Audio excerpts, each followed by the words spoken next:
episode of the Goodrum Show with me, Chris Goodrum. Okay, as per usual, big thank you to everybody that watched last week's episode of the show, commented, liked, and all that sort of stuff. So, yep, continually appreciate you watching and obviously enjoying, what I'm doing. So that's pretty cool. Just before we talk about today's episode of the show, just want to say thank you to everybody that took part in our virtual whiskey tasting earlier this week. It seemed to go down pretty well. Everybody had a good time. It was a bit odd doing it, via a webcam, but we've decided we'll probably do another one this in July, probably 22nd of July, I think. So if you're interested in taking part, give us a shout. Again, it'll be limited to just you guys that are in the UK, and we'll obviously get things sorted out a little bit earlier so that we can get stuff sent out and all that kind of stuff. So if you're not local to Nottingham and want to take part, then just drop me a message or ping me an email to chris@gauntleys.com, and and obviously I can sort that out from the 1st of July, and I think we're going to limit it again to sort of 10, 12 people, probably be half a dozen whiskies. I haven't got a clue what I'm going to be doing. I've got no idea of a theme or anything like that, so it'll probably be Hobson's choice, as they say. But hopefully it will be fun. Anyway, today's episode of the show, it's an episode I've been wanting to do for quite some time. It's just been a case of getting the relative components together, shall we say.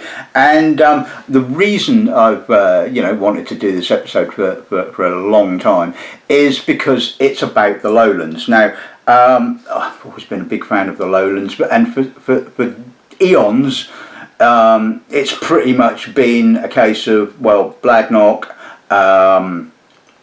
Auchentoshan and Glenkinchie, and that's it, and it's been a real shame because there's been, to be bluntly honest with you, the only Lowlands distillery that enters the World Whisky Awards, for example, is Glenkinchie, and the Glenkinchie 12 is not exactly my favourite whiskey, shall we say, and it always wins best Lowland whiskey 12 years and under, and it really isn't a world-beating whiskey, shall we say. And I wanted some competition, and now we have it. We have, and so I'm presenting 3 new Lowland distilleries. I must admit I don't have direct connections with any of them, so like I said, it's been a bit of a while to get the samples together for this episode of the show. So we're going to be looking at, like I said, 3 new Lowland distilleries. The first one is Kingsbarns.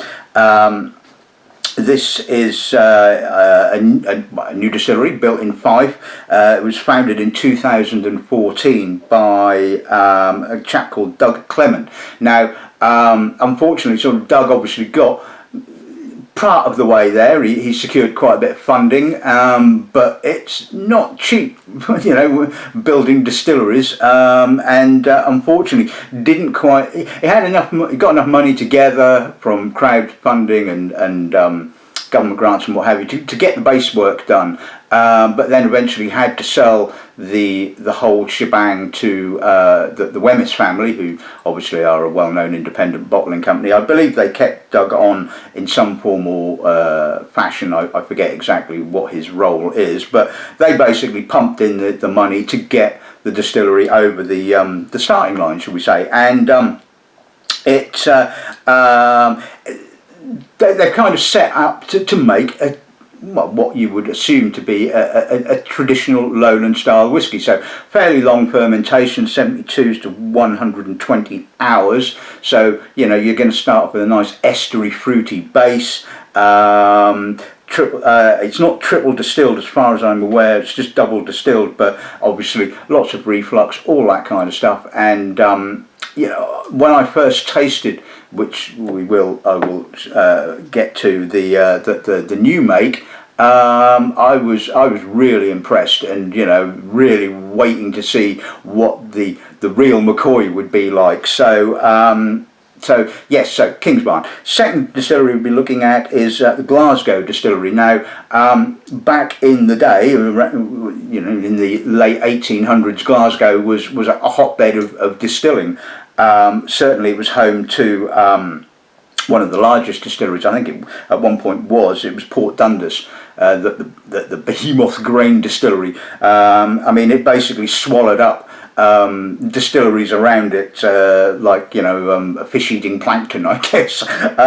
So it absorbed its neighbour, which was called Cowlairs, and I believe its other neighbour, which was a malt distillery called Dundas Hill. And so I think by the late 1800s, it was I believe the largest distillery in Scotland. Obviously, Port Dundas sort of closed back in 2011, and but the reality was that single malt production in Glasgow kind of ended in 1975 when the Kinclaith distillery, which was inside the Strathclyde grain distillery, was removed. So, and that was it.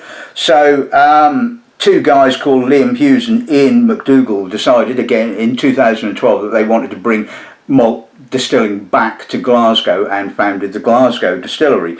Again, they had, according to their blurb, no idea of what a Glasgow single malt was like, so they looked at the blueprint, I guess, of a traditional lowland malt. Again, fairly reasonably long, 72 hours fermentation, clear wort, relatively small stills, I believe. They've got two 2,500 litre wash still and a 1,400 litre spirit still. So lots of reflux. Again, a relatively sort of estery, fruity malt. That is, should we say, what that appears to be on paper. We'll obviously get to the tasting of it in due course. And the final distillery we're going to be looking at is called Eden Mill. Now, this was founded in 2012 by a chap called Paul Miller. Originally built a brewery, and then decided he was going to build a distillery after that, and I believe commenced whisky production in 2014. Obviously decided to do gin first, as a lot of these distilleries do, get a product on the market, and that's why I haven't because I don't have any direct dealings with the distillery, and their current 2019 whisky lease is 79 quid, for God's sake. I've had to sort of make do with one of their gins, and it's sort of like just slipping a gin in there. I like my gin, but nobody ever watches gin episodes of the show anymore because it's all so passé. So it's nice to slip one in, as they say, Vicar. So basically I'll be looking at an independent bottling of their whiskey and one of their gins. So anyway, like I said, again, the blueprint appears to be sort of, let's make a nice fruity lowland style whiskey, 72 to 96 hour fermentation. I don't know whether the water's clear or not, but in a little bit of a twist, where sort of a lot of distilleries are really sort of looking at the barley types and whether organic or all this kind of stuff. Eden Mill have taken a slightly different sort of view, and which I think is quite interesting. Being a brewery, obviously they've decided that the emphasis will be on the malt, and they are using, as far as I'm aware, malts that are more synonymous with brewing. So they'll be using pale, chocolate and crystal malts. So that could be really quite interesting, I think. They're aging their whiskey in sort of American oak hoggies, but they're also using some PX and some Oloroso. Now the independent bottling I've got here is a single Oloroso, and we'll see if that actually shows any distillery character. They have 3 stills, sort of two wash, 1 spirit, all the same size, all 1,000 litres. Interestingly enough, the spirit still is a Hoga Portuguese alembic still, which is ideal for the production of gin. More often tends to be used for brandy, that kind of thing lends itself to that, with that sort of interesting sort of shape and sort of, you know, the kind of conical wizard's hat kind of thing, with a very thin lin arm into a sort of rectifying column, so again, so it looks like it has a really interesting setup, and it would have been lovely to have an American oak purely aged version to sort of see what the spirit is like, but we're obviously going to have to make do with what we've got. So hopefully I've not bored you to death with a little bit of background about each of the three distilleries. Obviously, if you want to read more, then you can sort of go to their individual websites, or scotchwhisky.com is pretty good for information. So yeah, I'm really quite looking forward to this, because like I said, you know, I think that the Lowlands has been an underappreciated region for sort of so long, and it's nice to see some new blood, shall we say. So let's take a look at today's lineup. Okay, so we're going to kick off, obviously, like I said, with the Eden Mill Original Gin. This is bottled at 42%. It's vapour infused, so I'm guessing that they use the Hoga still with a basket inside the wizard's hat. It's so the botanicals are juniper, angelica, citrus peel, sea buckthorn leaves, coriander seed, and lemon balm. So yeah, that sounds like quite an interesting combination of botanicals. Nothing too weird, but you know, emphasis on the sea buckthorn could be quite interesting. Then we're going to move on to the Kingsbarns spirit drink. This is bottled at 61.5, so have water in my butt. So yeah, this is the new make spirit, and I originally tasted this in 2018, so obviously the distillery had been sort of, you know, in production for quite some time before I actually got my hands on this, but it wasn't until the following year that this bottling came out, the Dream to Dram. So this is bottled at 46% and has been aged in a combination of first fill bourbon and first fill STR barrique. So oh dear, lots and lots of wood going on there. Is that going to really swamp the character of the spirit? Who knows, but we will find out in due course. Then we're going to move on to the first of the two Glasgow bottlings. This is the Unpeated, the 1770 Unpeated. This is the 2019 release, bottled at 46%. First fill bourbon and virgin oak. Oh my god, are we going to get any spirit character at all today, apart from obviously the gin? Well, we shall no doubt find out. Then we're going to move on to the Eden Mill bottling, but this is an independent bottling. This is the Scotch Malt Whisky Society's 136.2 2015 3-year-old. They've called it Paradise in a Paradis. I don't know quite what they're getting at in that one. It's bottled at 60.4, so nice and light, and like I said, it is a Oloroso Hoggy. And the final bottling, a bit of peat, because we always like to finish on a bit of peat. This is the Glasgow Distillery 1770 Peated release number 1, bottled at 46%. Again, virgin oak, well, it's actually first fill sherry, and I believe then finished in virgin oak, but it's peated to 50 parts per million. So, yeah, good level of peat, and should be really intriguing. So, of course, the interesting thing, like I said, is are we going to see any distillery character under all this oak? Best find out. This is Amy on a good day. You should have a good day too. Right, okay, so let's kick off with the gin. So let's see what the nose gives us on this end, shall we? It's got a lovely combination of sweet and slightly bitter juniper.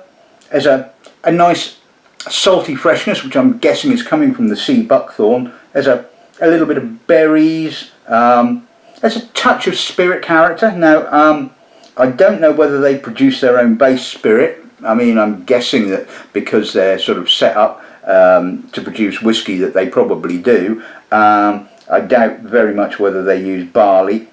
I can't quite get a handle. It's possibly wheat, maybe. I don't honestly know. I mean, it has a a slight oiliness. There is a slight spirit character there, but I'm not really sort of getting a real marker as to its origin. But that's a lovely gin. It's a lovely nose. It's got a subtlety to it, and there's no sort of, there's no weird and wacky aromas. It's just a really well-made gin, and I like that. That is very, very appealing. Let's see what it passes like.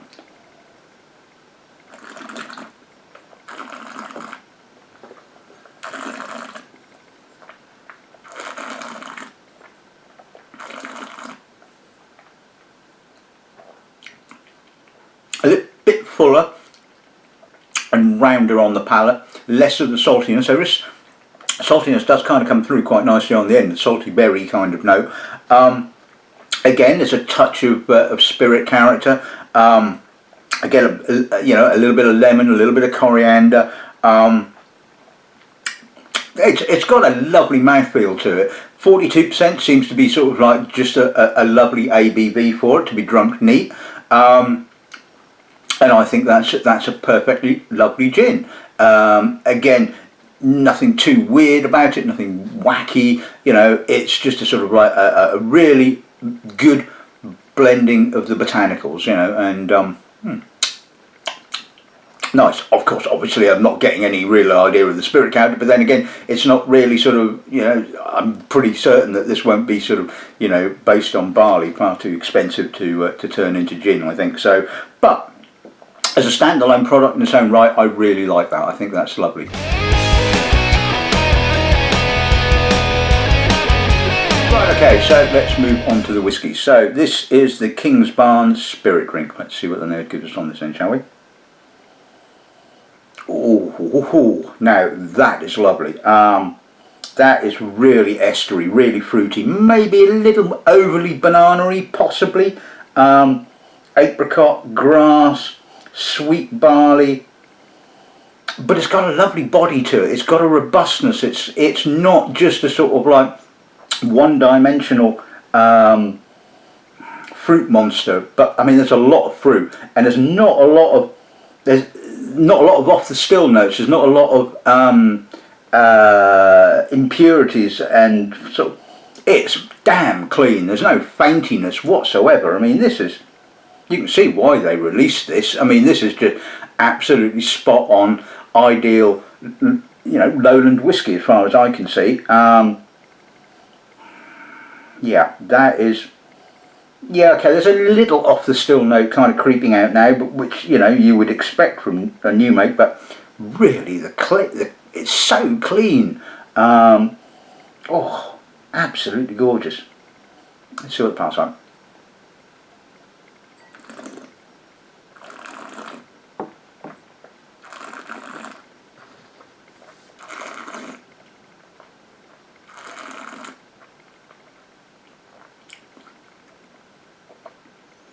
61.5, and my God, it's dangerous. I mean, that's dangerous stuff. I mean, that is so easy drinking and easy going. There's a little bit more off the stilly kind of notes, certainly right on the finish. Again, lovely estery fruit, banana, apricot, a little bit of pineapple, really clean. It's actually, for new make, and for that level of alcohol, it's got a lovely length to it as well. It's got a little bit of grass, a little bit of apple, a little bit of white grape possibly coming through on the finish. Let's put a little drop of water with that. Probably poured a bit too much in there in actual fact, but anyway, let's see what that's done. Okay, so adding the water has given it a little bit more of an edge. It's a little rawer. It's less kind of sweet, fruity, and I'm getting a little bit more malt character now, as opposed to sort of like estery fruit character. But it's still got that fragrance to it. It's a little bit more barley fragrance coming out now. I mean, it's amazingly gorgeous, basically. And the nice thing is, of course, they bottled it in 20 cl bottles, so you're not going to have to fork out a huge amount of money for it. I'm assuming it's still available. See what the palate like.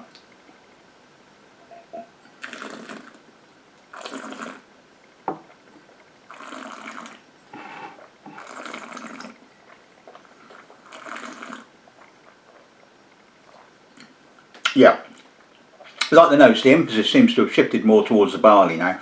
It's sort of more maltier, nuttier, less about the estery fruit. It's a touch of bitterness now in the finish, which is almost kind of like sort of almost peppery, I suppose. I mean, that is intriguing. I mean, that is a lovely spirit. I mean, whether you'd want to drink that all the time, I personally would prefer to drink that neat, but you wouldn't want many of them, would you? But it just goes to show you that the Kingsbarn have decided that this is the style. This is good. We're going to go for a lovely, estery, fruity, lowland style whiskey.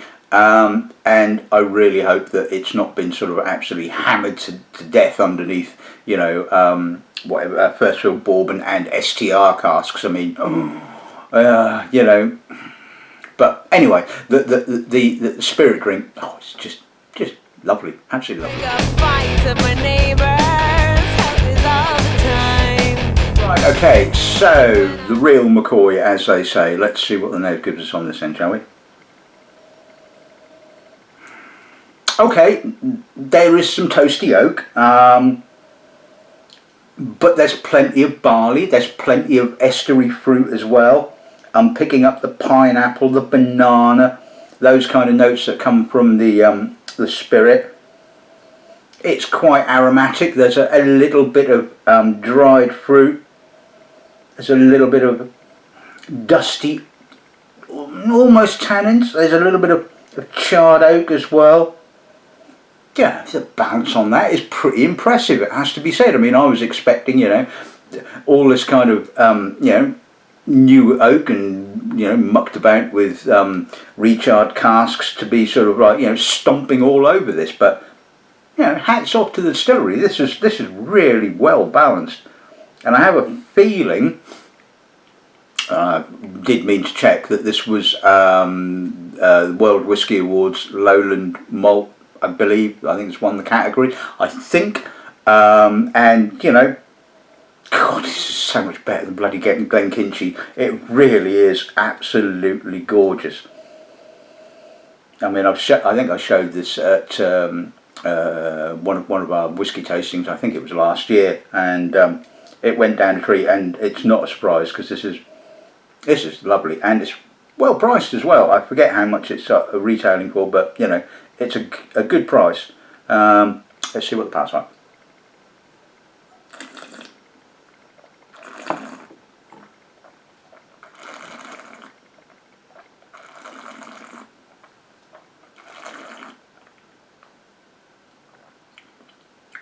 Oh, it's wonderfully soft. It opens up with the American oak, with the sort of toasty bourbony oak. Then I'm getting a little bit of red berries, a little bit of charred wood, a little bit of malt. Underneath, I'm getting that fruit character, maybe not quite so estery as the nose would suggest, and it's more sort of subtropical, and it's really harmonious, and the barley is kind of, you know, coming through on the mid palate, and then we're moving back through into the oak. So it's got a really good progression, kicking off with the oak, then the spirit character, and returning to the oak at the end. And yes, it's got a bit more char kind of character on the finish, but that is absolutely fantastic. That is spot on. Like I said, you know, it just goes to show that, you know, when you sort of, yeah, you don't overdo the casks, and it's just amazing that such a fruity spirit has kind of stood up to, you know, first fill American oak and STR casks. You know, it's just a testament to what the distillery is doing, and you know, I really think if you can get your hands on a bottle of this, do so, because it is absolutely gorgeous. Right, okay, so let's move on to the unpeated Glasgow. Now, the only thing that irks me a little bit about these guys is the bottle. Now, I love the bottle. As you can see from the picture, it's a lovely kind of fluted, almost sort of Grecian column kind of bottle. But it's a bit misleading because it's quite tall, quite thin, looks like a 70 cl bottle, but in actual fact it's only a 50 cl bottle, and it is quite expensive as well when you think about it. So I thought that was a little bit naughty, to be honest with you, you know. But you know, I'm not going to let that interfere with, you know, tasting, because it's the juice. The juice at the end of the day is, you know, what is key. So now, yeah, again, you know, the balance is absolutely fantastic. I'm getting sweet, juicy apricot, pineapple, a lot of pineapple. It's got a real pineapple-y kind of character. Apple, barley, a little bit of spice, which I'm guessing is coming from the virgin oak. The oak is a bit grippy. It's a bit, you know, quite vanillaed, quite toasty. But you know what? That really holds together well. I mean, that is just absolutely fantastic. I mean, it gets really aromatic. You know, give it some time in the glass, and that toasty oak and that sort of big fruitiness kind of comes through. I mean, it's not a shy whiskey whatsoever. It is really there. It's in your face. It's kind of like, you know, it's oh yeah, great. I mean, it's a real sort of like showstopper. It has to be said. You know, it's really appealing straight from the get-go. You know, it's like, see what that's like.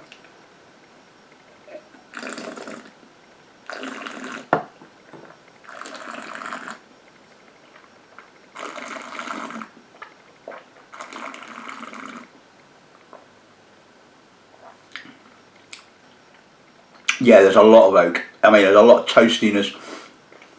But again, the spirit is holding up pretty well. There's a lot of estery fruit. I mean, it's turned up to 11. It's dialed up to 11, it has to be said. I mean, it is just big, robust, toasty, full, juicy, fruity. I mean, you know, you will not forget this whiskey. I can tell you that for a start.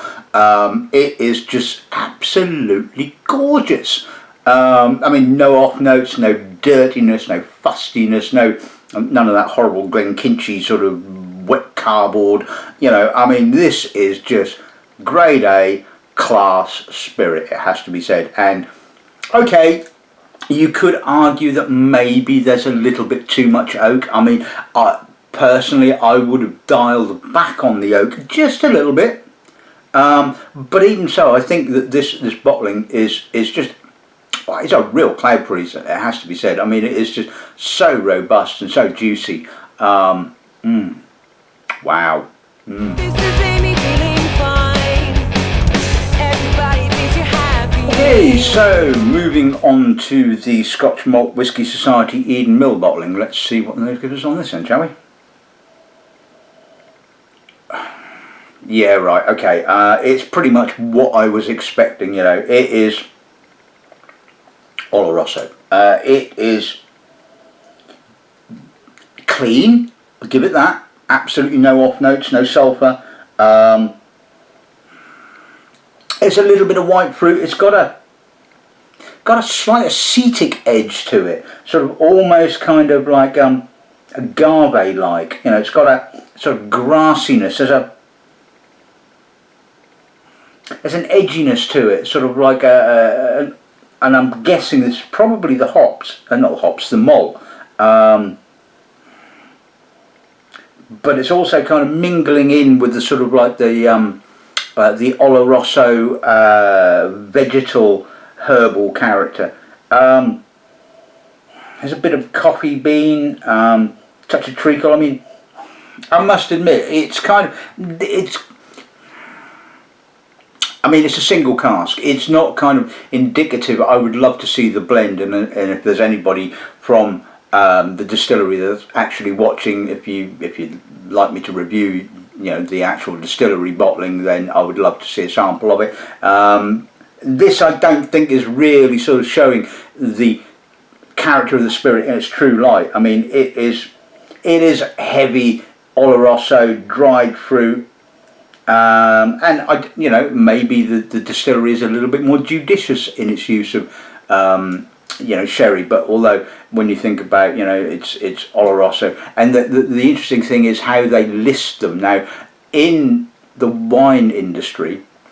When a grower kind of lists the grape varieties that are in his particular wine, they will basically, if they don't state a percentage of the blend, they will start with the biggest component, say for example Grenache, then they'll go Syrah and Mourvedre, and you know that that's kind of like the percentage of the blend, and it's interesting that when you read the guff about their bottling, they go Oloroso, PX, Bourbon.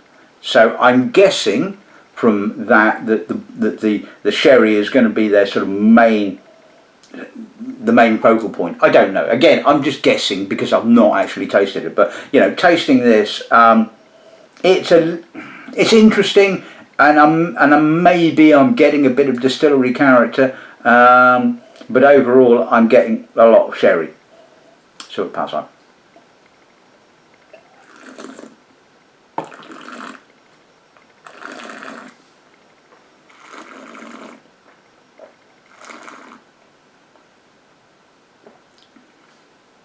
Alcohol, herbal sherry, slightly bitter tannin. It's frankly a bit of a dull palate, it has to be said. It's kind of like, why? And of course, this is the issue I have with first fill sherry butts. It's kind of like, where's the spirit character? There won't be any spirit character. It's all first fill sherry, and it's got a nice finish. If you love sherry casks, you're going to love this. But it's like there's no nuance. There's no distillery character. It's sort of not telling me anything other than this is a sherry matured whiskey. It's very clean. There's no sulphur. Let's put a little drop of water with it. Maybe that might actually dial back some of the sherry character, and we might actually see a little bit more of the distillery character. No, not really. It is still pretty much sherry orientated. It's still quite herbal. Like I said, it might be a sort of a combination of Oloroso herbalness and slightly herbally kind of malt, possibly. Yeah, okay, maybe there's a bit of a chocolatiness there, I suppose, which could be chocolate malt, but then again, it could be, wood tannin. You often get a sort of a chocolatey note from the wood. So it's kind of difficult to really sort of make a total judgment about the character of the spirit when there is so much wood at work. So we'll pass on now.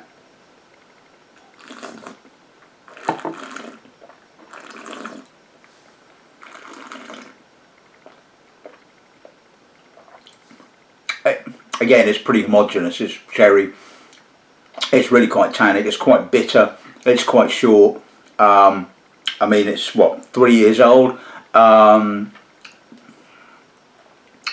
can see why the Scotch Malt Whisky Society bottled it, because it's a curiosity. It's interesting, and I'm guessing, yes, you could have left this for a number of years, but you're never really going to get any of the real distillery character, so you may as well bottle it young and just go, yeah, this is really interesting. But at the end of the day, it's young spirit and sherry. And like I said, I'm probably doing the distillery a little bit of a disservice by not actually reviewing their own bottling, which may well be more balanced and more in the mould of, say, the Kingsbarns and the Glasgow Distillery. But I'm kind of a little bit hamstrung by having to work with what I've got, and it is what it is, as they say.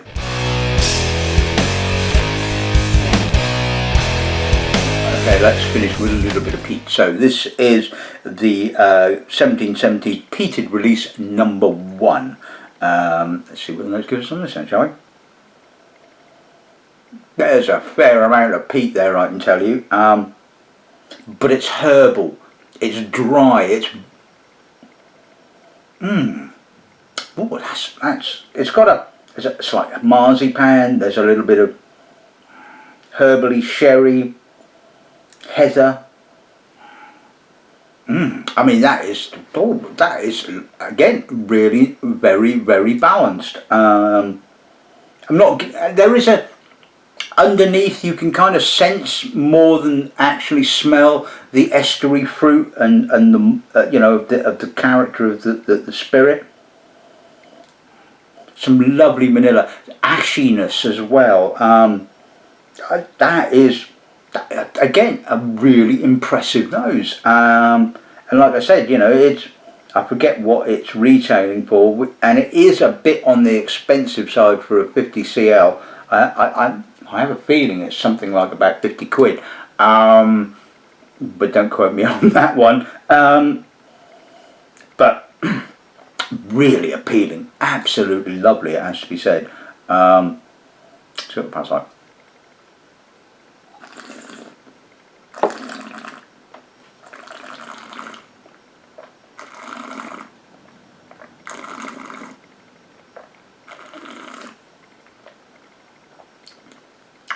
Opens up with quite a lot of toffee, vanilla, a lot of the virgin oak kind of kicking off things, moving into the sherry, and again underneath is the fruit, the estery character of the spirit. And I suppose unless you've actually tasted the unpeated, maybe you wouldn't pick up on it, but it's got a lovely juiciness.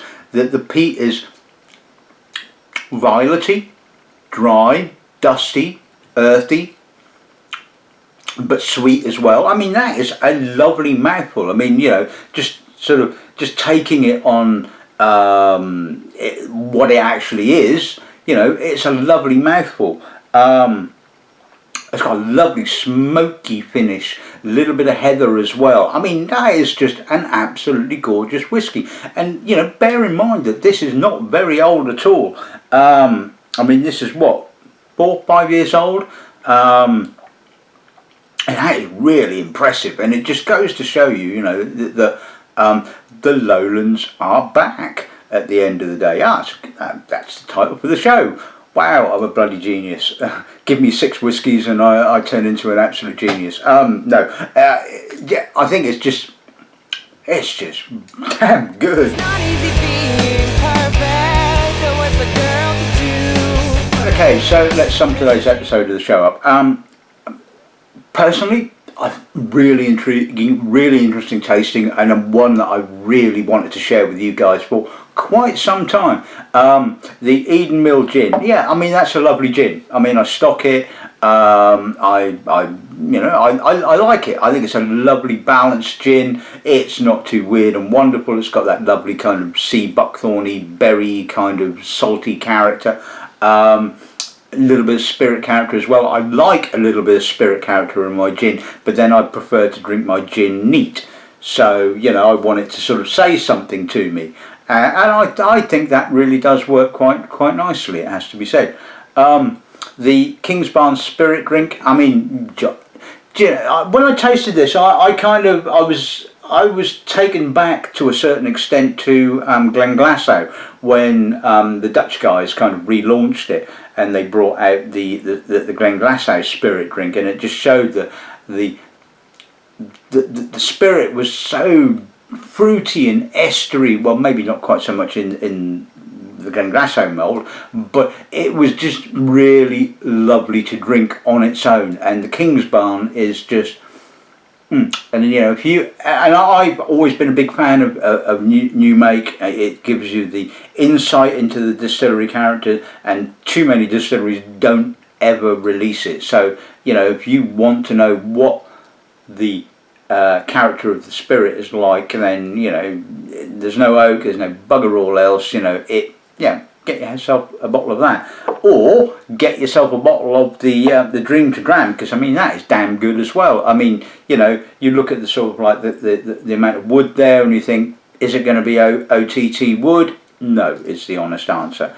And you know, it is gorgeous, and to a certain extent you can say the same about the Unpeated Glasgow. Again, a lot of sort of like oak character, probably more so, really toasty, really big, juicy, but the spirit kind of stands up to it. You know, it says, you know, I'm not going to be, you know, overcome by or overpowered by the oak. You know, I'm a big fruit monster, and I would love to see that their new make. I think their new make would probably be something in the lines of the Kingsbarn.